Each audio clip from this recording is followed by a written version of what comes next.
This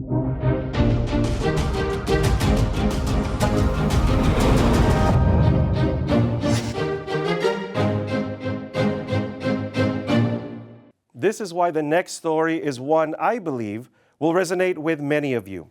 It provides you with a clear example of what happens when you stand up to the pressure and embrace your Christian culture instead. Let's welcome to the stage Brother J.R. Dungalin from the District of British Columbia.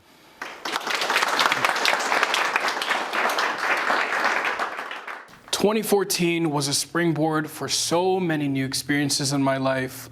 I graduated high school, I got my first job, I applied for college, and I went to the Philippines for the church's centennial anniversary. I was there at the Philippine Arena watching the Centennial Dance Company perform in perfect sync. The entire dance company, the entire dance performance had a gravitational pull on me.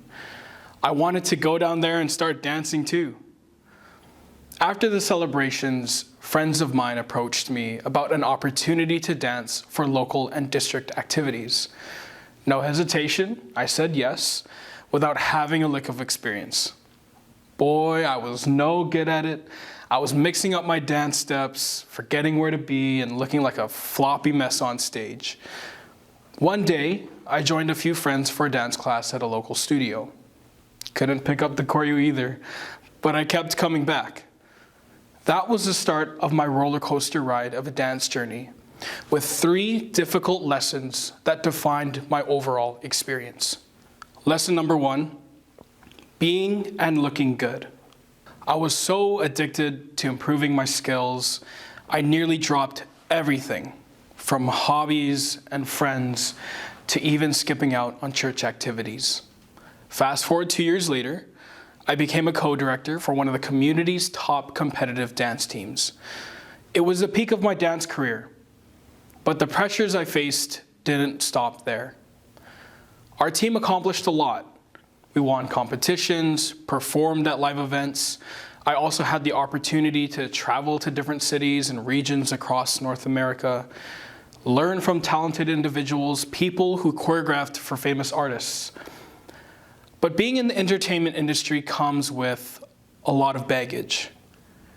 It has its own culture, its own little world. Lesson number 2, your reputation. In the dance community, you needed to stand out on social media. Your reputation mattered. If you didn't have one, quite frankly, you weren't respected. Posting your dance pieces on social media, adding filters to it to make it look good, following every single person that you crossed paths with, even if they were meaningless connections, you had to, simply for the numbers. And lesson number 3, the after hours. Remember how I dropped everything to improve my skills? Well, I spent a lot of time in the dance community. It was a toxic environment, filled with people who put a life of vices and dark experiences in the limelight. It was tempting. Why don't you just try? Indulge a little bit. You deserve it. And if you didn't, you heard about it all night long. I can look at my dance career one way. I lived out a childhood dream, earned tons of accolades, had fun experiences, traveled, and met new people, but all I felt was anxious and scared to mess up, depressed, insecure, guilty, lost, lonely. One day, my parents sat me down. We hung out together for the first time in a while. We hadn't had much quality time together as a family when I was dancing. My mom spoke about everything from my career plans to upcoming church activities. But her next words hit me like a train. "Anak, son," she said, "everyone is always looking for you. I miss seeing you at all of the activities." They were simple words, nothing too dramatic, just the truth.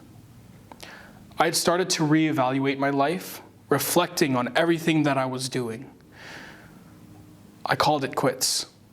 I left the dance scene and I felt a huge burden was lifted off my shoulders. and I finally felt at peace. Shortly after, dance opportunities came down the pipeline.